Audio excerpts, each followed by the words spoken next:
मेरे प्रिय दोस्तों, आज की प्रेरणादायक कहानी है मैं गरीब क्यों हूँ। दोस्तों, वैसे तो कहा जाता है कि भगवान ने किसी को गरीब नहीं बनाया, हर किसी को इतना जरूर दिया है कि वो अपना जीवन यापन कर सके, और अगर किसी को जरूरत से कम भी दिया है तो उसके लिए ऊपर वाला कुछ ना कुछ ऐसा इंतजाम कर देता है कि उसका जीवन चलता जाता है।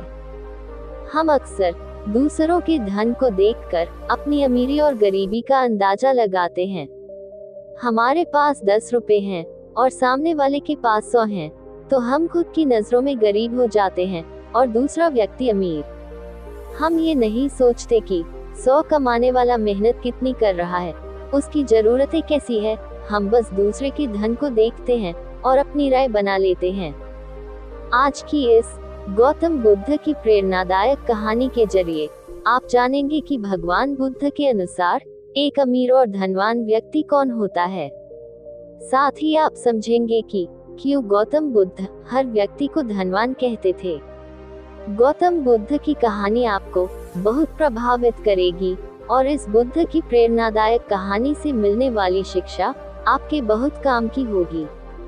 एक समय की बात है, एक राज्य के राजा ने गौतम बुद्ध को कुछ दिनों के लिए अपने राज्य में आने का निमंत्रण दिया।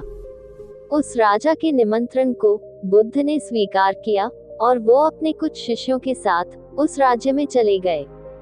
बुद्ध से मिलकर उस राजा ने उनसे प्रार्थना करी कि वो कुछ दिन वहां रुककर उसके राज्य के लोगों की समस्याओं का समाधान करें और साथ ही उन्हें धार्मिक मार्ग पर चलने की शिक्षा दें।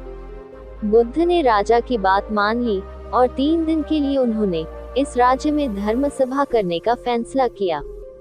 गौतम बुद्ध के आने की खबर पूरे राज्य में फैल गई और धर्म सभा के पहले ही दिन बहुत से लोग आए। उसी राज्य के चौराहे में एक भिखारी बैठा रहता था। उसे भी गौतम बुद्ध के आने की खबर थी, लेकिन वो सोचने लगा कि धर्म सभा में जाकर मुझे क्या मिलेगा, यही बैठा रहता हूँ। जैसे जैसे लोग आएंगे वो मुझे भीख में कुछ ना कुछ देकर ही जाएंगे। पहले दिन बहुत लोग आए और इस भिखारी की अच्छी खासी कमाई हो गई।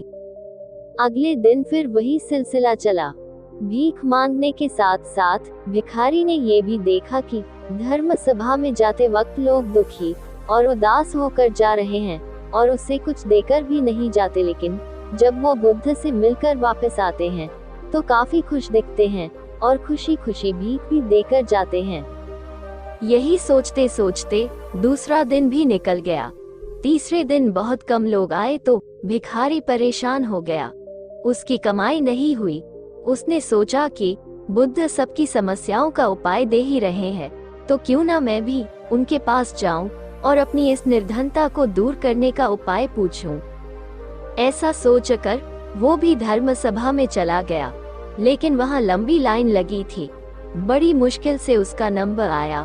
बुद्ध के पास पहुंचकर उसने प्रणाम किया और बोला, भगवान, इस गांव में सभी लोग खुश हैं और सभी धन सुविधा से संपन्न है, फिर मैं ही निर्धन क्यों हूँ।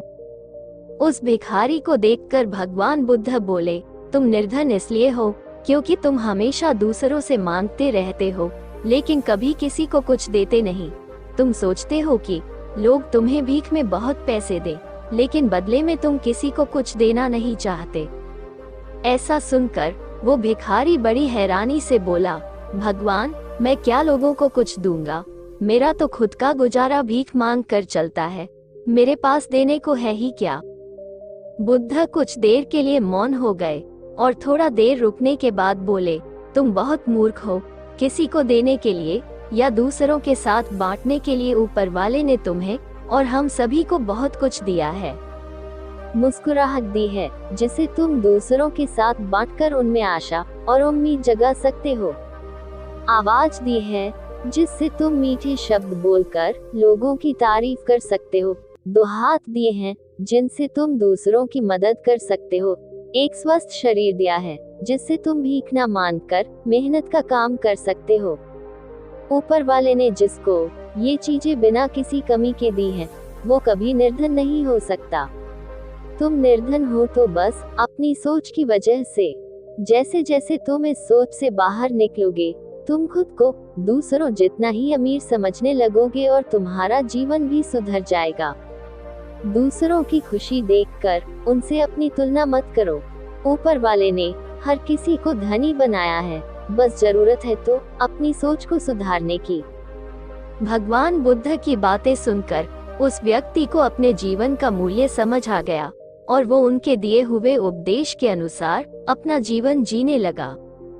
इस कहानी से हमें ये सीख मिलती है कि हम सभी लोग जब दूसरों से अपनी तुलना करते हैं या दूसरों को खुश देखते हैं तो हमें लगता है कि हमारा ही जीवन खराब है और बाकी सब मजे में हैं।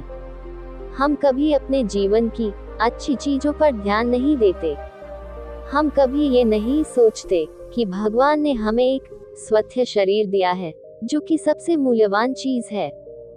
आप भले कि कितने अमीर हो, अगर आपका शरीर काम का ना रहे तो वो पैसा भी किसी काम नहीं आता। दूसरी तरफ अगर आप गरीब भी हैं लेकिन आपका शरीर एकदम स्वस्थ है तो आप अपने आप में एक अमीर व्यक्ति हैं। एक स्वस्थ शरीर पैसों से कितना ज्यादा जरूरी है, कोरोना काल में हम सब देख ही चुके हैं।